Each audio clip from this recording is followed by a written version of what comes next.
अस्सलाम वालेकुम, आदाब। आज की नशिस्त ज़रा मुख्तलिफ नशिस्त है क्योंकि आप लोगों से दरख्वास्त है इसके बारे में, इस वीडियो के बारे में ये ना सोचिएगा कि इसमें मैंने किसका क्या मजाक उड़ाया है, किससे क्या चीज़, किस पे क्या तनकीद की है। इधर आप आज की वीडियो में कोशिश कीजिएगा कि हम एक लार्जर इशू पे बात करें और मैं आप लोगों से सुनना चाहता हूँ आज, क्योंकि मुझे भी कभी कभी लगता है कि शायद मुझ में और मेरी ऑडियंस में एक डिस्कनेक्ट सा आ जाता है। बहुत अहम वाकया है जिसको हम डिस्कस करना चाह रहे हैं और एक बहुत अहम प्रॉब्लम है, और वो प्रॉब्लम हमारे यहाँ है ट्रेजेडी से रिलेटेड, हीरो से रिलेटेड और हमारी बेहिसी से रिलेटेड। अब हिस क्या है, ट्रेजेडी क्या है, डिसेंसिटाइज कैसे होते हैं लोग, इस पे बड़ी बात की जा सकती है। लेकिन बड़ा अहम वाकया हुआ, मुझे बहुत से लोगों ने कहा कि आप सतपारा साहब जो हमारे हीरो हैं, हमारे जो क्लाइंबर हैं, वो माउंटेन समिट की तरफ गए और फिर कोई राब्ता नहीं हुआ, और वो उनके बेटे ने आके कहा कि अब 2-3 दिन में सर्च ऑपरेशन को ख़त्म कर देना चाहिए। हालांकि अभी भी कुछ आइसलैंड से हेल्प ली हुई है, कोई कहीं से हेल्प ली हुई है कि शायद उम्मीद पे दुनिया कायम है, और हम सब दुआ करते हैं कि जितने भी कोपहमा हैं उनकी कोई ना कोई उम्मीद हमें कहीं ना कहीं से किरण कुछ नजर आ जाए। लेकिन इस पूरे मरहले में जिस तरह मैंने सोशल मीडिया पे देखा, थोड़ा सा मैंने ब्रेक लिया हुआ था, मैं अली ज़ीशान वाले मामले में ज्यादा पड़ा हुआ था, जब मैंने इसको बहुत गौर से देखा कि हो क्या रहा है यहाँ पे, तो एक बड़ी अजीब सी चीज मेरे सामने आई। एक तो ये कि लोगों ने जब उनकी खबर मिली, वो लोग जिनको पता ही नहीं था कि पाकिस्तान में कोई ऐसी माउंटेन क्लाइंबिंग होती है, कोई ऐसे कोपहमा हैं, कुछ ऐसे लोग हैं जो कोसारों से इतने वफादार हैं, दे स्केलिंग सच समिट्स, तो उन्होंने कहा और हीरो और हीरो और हीरो, ना कोई इधर का पता ना उधर का पता, और हीरो। चलें जी, अच्छी बात है, अच्छी बात है। अच्छा, मजेदार बात क्या हुई कि शायद अगर ये गुमते नहीं तो कहानी इतनी दिलचस्प ना होती, या जैसे हमने बहुत से लोगों ने डेट एज्यूम कर लिया, इनका इंतकाल नहीं होता तो शायद कहानी में वो मसाला नहीं आता तो जो हमें चाहिए। चलो खैर, मसाला तो सब क्रेव करते हैं, सारे माशरे क्रेव करते हैं। गॉसिप इंसान की अपनी तख्लीक में, एवोल्यूशन में गॉसिप का और एक दूसरे की कानों में बातें भरने का बहुत बड़ा रोल है, अगर आप इंसान की तख्लीक पढ़ें साइंटिफिक तरीके से भी। लेकिन जब मैंने इस चीज को तफसील से समझा और मैंने देखा, तो एक बड़ा कल्चरल प्रॉब्लम है यहाँ पे, जिस वजह से मैंने इस चीज को अपने जुमरे में लिया कि पहले आपने ग्लोरीफाई करना शुरू किया, हमारा हीरो। ओह, मैंने ऐसी ट्वीट्स पढ़ी लोगों की जिनको आज तक नहीं पता होगा कोपहमाई क्या है। मुझे भी नहीं पता, मतलब कोई ऐसी तफसील से नहीं पता। हाँ, I knew who this guy was, और ओ आई कांट स्लीप। एक तो बड़ा मसला ये है कि हम ये भूल जाते हैं कि ट्रेजेडी, अफसोस या सदमा यानी सौरो एक बहुत पर्सनल चीज है, बहुत जाती चीज है। एक मैं आपको मजे की बात बताऊं, एक बहुत बड़ा धमाका हुआ कराची में, और उसमें मैंने किसी ने कहा कि भाई तुम्हें, कराची में हुआ था या एपीएस था, may be, I don't remember. तो मुझे किसी ने कहा कि और फिर जब कोयटा में लॉयर्स की डेथ हुई तो मैंने बड़ा उस पर रेजिस्ट किया सोशल मीडिया पे, हर जगह किसी ने कहा कि यार तुम्हें उस वक्त जो धमाका हुआ था तब तो तुम्हें कोई अफसोस नहीं हुआ, और इस वक्त जो धमाका हुआ तुम्हें बड़ा अफसोस हो रहा है। तो उस दिन मैंने ठान ली थी कि मैं इनको मुंह पे जवाब दूंगा, और मैंने कहा कि भाई देखिए, एक चीज मेरे घर में हुई है, मुझसे करीबी लोगों में हुई है। बेशक किसी भी धमाके का स्केल बड़ा डिफरेंट होता है, but this tragedy is personal to me.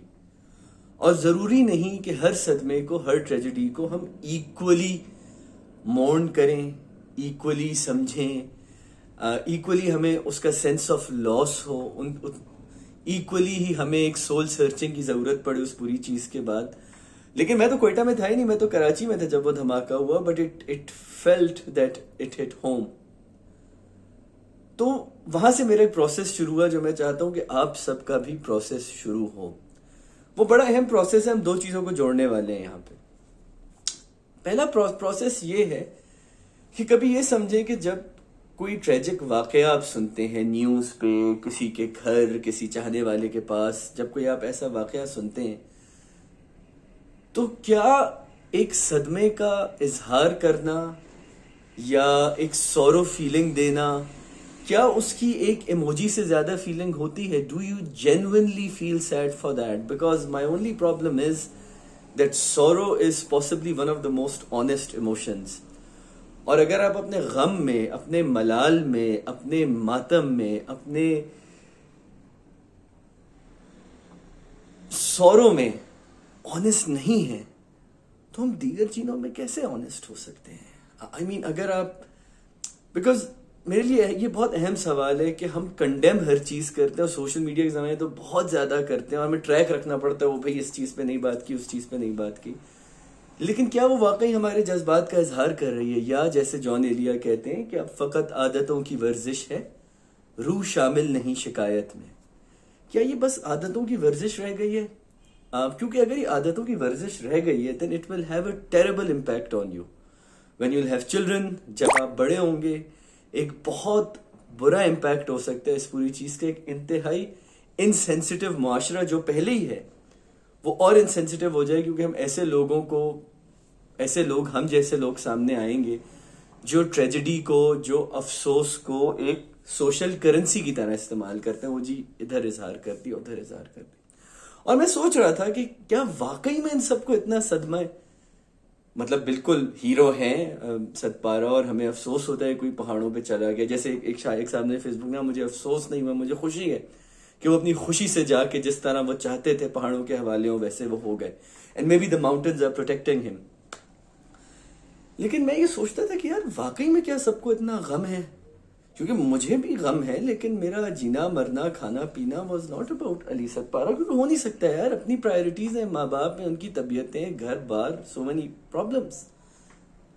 और मुझे लगा मैं गलत हूँ, मुझे लगा मैं गलत हूँ, और शायद अभी भी गलत हूँ। मेरी आप लोग रहनुमाई फरमाइए।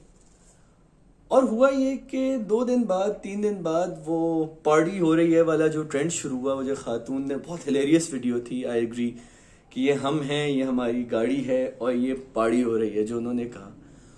वही सारे, उसमें सेलिब्रिटीज इंक्लूडेड, भाई सेलिब्रिटीज इंक्लूडेड। लेकिन मैं ये माशरती मसले की बात करूं कि सेलिब्रिटी भी कहीं ना कहीं आपके खासे से, आपकी कालीन से निकला हुआ एक अज्जा है, एक अज्ज है, एक पार्ट है, एक जरासीम है, एक जरसूमा है, जो वहां से निकला, is evolved into something more significant then you and me. खासा तो चेंज नहीं होता ना, न्यूक्लियस, माइटोकॉन्ड्रिया, दिमाग, अपर लोब, फ्रंटल कॉर्टेक्स, ये सब चीजें तो अपनी जगह है सबकी, हमारा समाज के मसाइल। तो वो सब पार्टी हो रही है, सब पार्टी हो रही पे वीडियोस बना रहे हैं, सब हंसना शुरू हो रहे हैं उसके ऊपर। तो इस चीज ने मुझे डीपली हर्ट तो नहीं किया, लेकिन उसके बाद मैंने कहा कि यार एटलीस्ट हम लोगों को अपने गम में ऑनेस्ट हो जाना चाहिए कि अगर कोई जो चीज 2-2.5 दिन बाद आपके लिए, जो चीज एक मातम का समा था, आप जोर से कहकहे लगा रहे हैं, शहनाइयां बजा रहे हैं, तो या तो वो चीज एक बहुत मोमेंटरी चीज थी आपके लिए, या तो सौरो रिटेन करने का जो आपका फैक्टर है, की जो कैपेसिटी है, वही इतनी रह गई है, या फिर आप अपने सौरों को बढ़ा चढ़ा के सोशल मीडिया पे बताते हैं और अंदर से आप खोखले हैं, या फिर ये कि हम लोगों को, हम इतनी बेगैरत और इतना बेशरम माशरा हो चुके हैं कि हमें गम से निजात पाने के लिए घटिया लतीफे, घटिया हरकतें और एक नए स्केप की जरूरत होती है, क्योंकि हमें गम एब्जॉर्ब करने की आदत नहीं है, गम को प्रोसेस करने की आदत नहीं है। अगेन कोई ये कह सकता है कि नहीं जी मेरा पर्सनल लॉस होता तो मैं इसको डिफरेंट तरह प्रोसेस करता, और वो सब चीजें अपनी जगह हैं। देखें, गम इज अ वेरी वेरी इनफरादी emotion like all other intimate emotions. But मेरा सवाल इस चीज से बढ़कर है, मैं ये कह रहा हूं कि क्या एज अ माशरा, और ये एक एक्सपेरिमेंट था ये मेरे लिए, जो मैंने खुद होते थे, मुझे लग रहा था कि हाँ यार पीपल आर मोर्निंग, कि ये है, वो वहां चला गया, हाँ सैड है, अच्छी सैड बात है, but it's not like matter on life and death, at least for me. शायद मैं इस बात पे कोई झूठा पेट्रियट हो जाऊं कि बोले कि आप हुब्बुल वतन नहीं है कुछ है, मैं अपने नेचर से ऑनेस्ट आदमी हूं। वो है ना कि हक मगफिरत करे जब आजाद मर्द था, तो मैं वो आदमी हूं, and I think this is why you all listen to me. तो एक तो अपने अंदर का देखिए, जब अपने अंदर के गम को, अपने अंदर की खुशी का जो बैलेंस है ना, उसको जरा देखें। मैं कोई थेरेपिस्ट नहीं हूं, मैं कोई लाइफ एक्सपर्ट नहीं हूँ, मैं कोई फालतू का मोटिवेशनल स्पीकर नहीं हूँ, लेकिन जहाँ जहाँ मुझे मुनाफिकत, जहाँ जहाँ मुझे समाज में हिपोक्रेसी नज़र आएगी, मैं आप लोगों के आगे वो पिन पॉइंट करूँगा। जो हमने अली सद पारा के साथ जिस तरह उनके गम को हमने पहले ग्लोरीफाई किया, वो भी एक अलग बहस है कि जिन लोगों को कुछ नहीं पता था उसके बारे उन्होंने भी उसको ग्लोरीफाई किया। चलें जी, कर लें, ट्रेंड पे सब चढ़ते हैं, ब्राउनी पॉइंट सबको चाहिए होते हैं जिंदगी में। This is a new topic to talk on the burger dhabas, you know, वो सब चीज अपनी जगह है। लेकिन माई पॉइंट इज, ये लार्जर किस चीज का सिम्टम है? ये क्या हम इस लेवल पे बेहोश हो चुके हैं कि हम एक दिन ट्रेजेडी तो अगले दिन चटखारा? इसका मतलब ये है कि मतलब एक जमाना था कि ग्रीक ट्रेजेडीज, जो पुराना यूनान था, वहां तो लोग डेमोक्रेटिक प्रोसेसेस के लिए इस्तेमाल करते थे। लोग अपने अंदर के फियर को निकालने के लिए ग्रीक ट्रेजेडीज, आप सोफोक्लिस की ट्रेजेडीज जाके पढ़िए, एंटेगनी हो गई, एडिपस हो गई, लिसिस्ट्राटा हो गई, ग्रेट वर्क्स, जाके इन सबको पढ़ें जो ट्रेजेडी को समझना चाहते हैं। और फिर आपको समझ आएगा कि गम एक आसान चीज नहीं है, और ना गम को इतना हमें नॉर्मलाइज, देखें, गम के सेलिब्रेशन को या गम के इजहार को नॉर्मलाइज करना चाहिए, लेकिन ये तो ऑलमोस्ट गम का मजाक उड़ाना हो गया है। कि मतलब इमेजिन करें अली सद पारा की जो पूरी फैमिली है, I hope I am getting the name right, वो देख रही थी कि ओ जी राफी महमूद आजकल ये, और आज राफी मोदी वीडियो बना रही है, ओ ये पार्टी हो रही है, ये पार्टी हो रही है। What would they think? Imagine that, कि जिनके साथ आप एम्पैथाइज करना चाह रहे हैं, या तो आपकी इंटेंशन उनके साथ एम्पैथाइज करना नहीं है, या तो आपकी इंटेंशन है किताब पे टिक करना, ओ जी मैंने इस चीज के बारे में पोस्ट कर दी। सो इन सारे सवालों के बारे में बहुत अच्छी तरह सोचिए। मुझे बहुत जरूर इनका अली जीशान पे बहस करें, जहेज पे बहस करें, यार let's save it for a later day. मैंने अपने सोशल मीडिया पे अली जीशान और इन सारे मामलात के बारे में लिख दिया। लेकिन मुझे बताइए in the video, tell me how do you process your grief, and how do you process, more importantly, tragedies that are at a distance. एक तो मेरा पर्सनल लॉस है ना, वो तो मैं उसी तरह डील करूंगा, वो किस तरह डील करूंगा वो तभी पता चलेगा जब मेरे साथ होगा। लेकिन जो सेकेंडरी ग्रीफ है, जो सेकेंडरी सौरो है, क्या उसके अंदर उस जनाजे में जाने की कोई उनसियत भी शामिल है, या जो वाइट शलवार कमीज आपने उस वक्त, या काला शलवार कमीज जनाजे के लिए पहन लिया, वो चीज ज्यादा उसको फोर शेडो करती है? गौर से सोचिए। आई नो मैंने एक थोड़ा सा टेढ़ा टॉपिक छेड़ा है आज, think about it, let me know, थोड़ी तफसीली बात है, कमेंट्स में बताइए, चैनल सब्सक्राइब कीजिए, and inshallah now I will be putting up more videos regularly, and I hope you like my new space. Thank you.